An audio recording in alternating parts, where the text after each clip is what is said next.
Topic क्या है?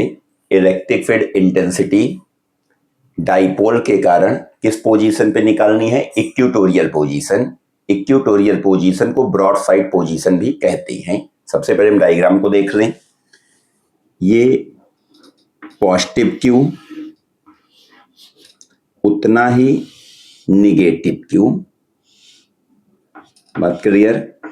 Positive और निगेटिव, तो ये आपका बन गया डाइपोल। और इसकी डिस्टेंस को हमने क्या रिप्रेजेंट कर दिया? L और L। भाई 2L डिस्टेंस हो गई। आप 2L लिख दीजिए या 2A लिख दीजिए। A और A 2A हो जाएगी। इक्वेटोरियल पोजीशन का मतलब होता है यहां पर सेंटर से R डिस्टेंस के हाइट पर, एक तरीके से कह दीजिए।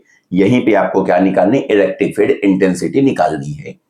जहां पे आपको इलेक्ट्रिक फील्ड इंटेंसिटी निकालनी होती है वहां पे आप क्या रखते हैं? एक छोटा सा पॉजिटिव चार्ज, ये रख दिया मैंने, उसको Q नॉट कहते हैं, टेस्ट चार्ज। तो ये वाला जो चार्ज होगा, इस चार्ज को करेगा क्या? इधर की तरफ रिपेल करेगा। मतलब ये आपकी लग रही है E1। बात क्लियर? यदि हम पाइथागोरस थ्योरम से ये साइड निकालना चाहे तो ये R है, ये L है, साइड को क्या लिखा जा सकता है? Under root R square plus L square. बात क्लियर एकदम? भाई परपेंडिकुलर के स्क्वायर प्लस बेस के स्क्वायर बराबर हाइपोटेनस के स्क्वायर। अब हम E1 की वैल्यू लिख लेते हैं। E1 equal to 1/4 pi epsilon not. ये रिपेल कर रहा है तो इसका नाम Q, अपान में जो डिस्टेंस है उसी का स्क्वायर। तो डिस्टेंस क्या है? Under root R square plus L square. जब इसका स्क्वायर किया तो अंडर रूट क्या हो गया? कैंसिल। तो डायरेक्ट नोट किया R square plus L square. ये आपकी E1 की वैल्यू हो गई। और ये क्या करेगा? इस चार्ज को अट्रैक्ट करेगा, दैट इज E2। और ये डिस्टेंस भी वही होगी जो ये वाली डिस्टेंस रही गई थी। तो E2 की वैल्यू लिखी जाए, E2 equal to 1/4 pi epsilon not, फिर से चार्ज Q, और नीचे क्या लिखा जाएगा? ये डिस्टेंस का स्क्वायर। डिस्टेंस तो यही है, तो स्क्वायर करने पे अंडर रूट फिर से कैंसिल हुआ, R square plus L square. बात क्लियर एकदम? अब ध्यान से देखिए तो E1 और E2 आपस में दोनों क्या है? बराबर है। आप चाहिए तो दोनों को क्या कह सकते हैं? E कह सकते हैं। बात डन एकदम? अब हम फिगर में यदि इसको E मानकर इसको ब्रेक कर दें, जैसे एक लाइन हमने इसके पैरेलल में ड्रा कर दी। यदि ये एंगल थीटा होता तो इस एंगल को भी क्या कहा जाता? थीटा कहा जाता। या इसको हमने थीटा एंगल दिया तो ये वाला एंगल भी क्या हो जाएगा? थीटा ही हो जाएगा। पहले हम इस वेक्टर को E1 को दो कंपोनेंटों में तोड़ रहे हैं। एक कंपोनेंट हॉरिजॉन्टल और एक कंपोनेंट वर्टिकल। ये आ गया E cos थीटा। भाई E1 को मैंने E बता दिया है। और ये क्या हो गया? E sin theta. ऐसे ही सेम E2 को एक वर्टिकल और एक हॉरिजॉन्टल में तोड़ा जाए तो इधर क्या आ जाएगा? फिर से E cos थीटा, और नीचे की तरफ क्या दिखाई देगा? E sin theta. आप ध्यान से देखिए तो ये horizontal component same in direction है, E cos थीटा, लेकिन वर्टिकल कंपोनेंट एक दूसरे से क्या हो गए? कैंसिल आउट हो गए।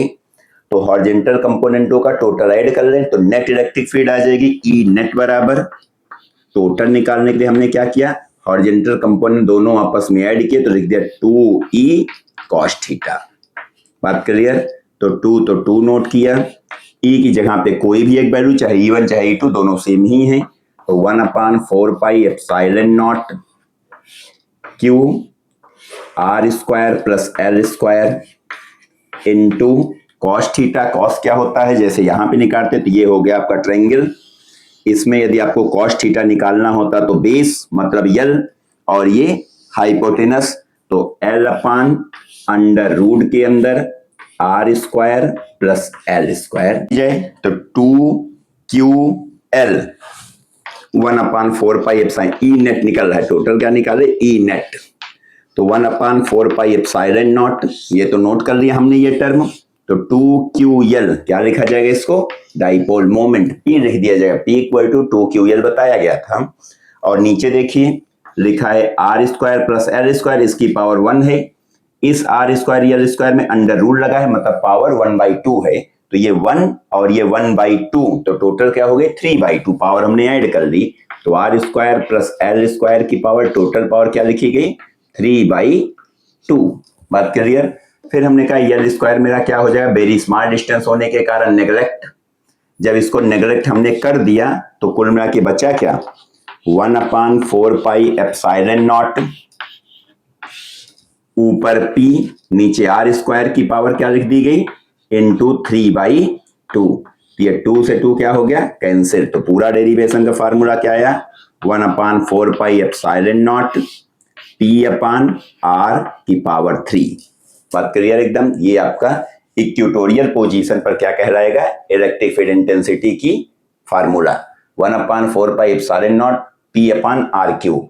देखिए जब फार्मूले में हमें न्यूमेरिकल लगाना हो तो हमें कंफर्म दे दिया जाए कि ये डिस्टेंस आपकी बहुत छोटी है, तब तो हम डायरेक्ट फार्मूले से न्यूमेरिकल लगा सकते हैं, वरना जब भी हमें न्यूमेरिकल लगाना होता है तो हम एल स्क्वायर को ज्यादातर न्यूमेरिकल में नेग्लेक्ट नहीं करते हैं।